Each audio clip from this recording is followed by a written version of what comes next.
Today I'll be working on this cedar. I'll be removing all the wire from the tree. As you can see, there's quite a lot of wire there. The tree's not doing that good. The growth on the tree is not as good as it was previous years, and also the foliage is a bit green. Normally it would have a lighter green on new growth, and I have some thought on that.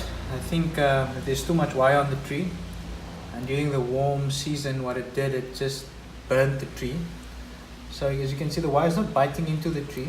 So what I'll do is I'll take the wires all off, and then I'll leave the tree for another few months so it can regain its growth. And I also repotted this tree a while back into a bigger pot, because it was in a pot that's about that small.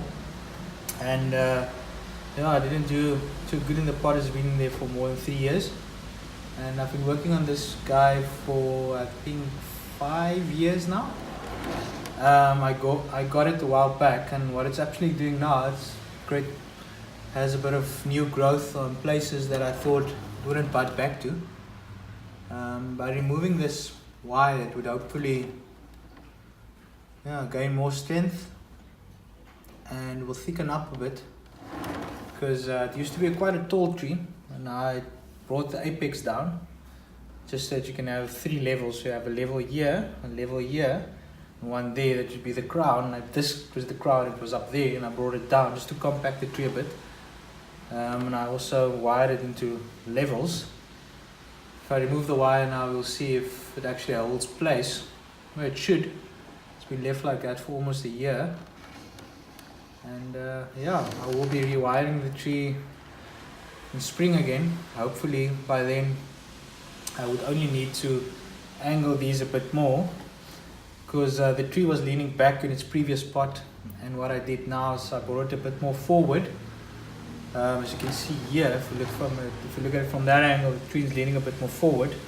It used to be like that in the previous pot, so I just angled it a bit more forward. But what happened then is, by doing that, all the branches started doing that, and I just need to angle it back up.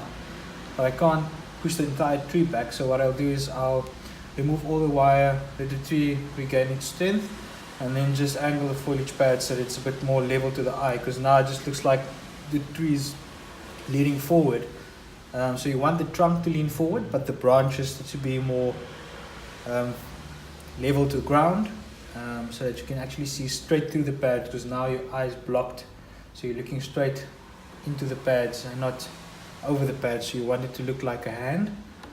I'll be working on this, and hopefully by the end of it you would see a bit more of the trunk movement, because now it's just wires everywhere. You just see wires up there. I've wired all the branches all the way to the tips so that I can create more movement in the tree, because when I first started working on this tree, it was just one skinny little trunk with a few branches here and there, and over the years it obviously got more branches, and now it's to a point where it's becoming a bit of more mature tree. It has a bit more leaves on it than past.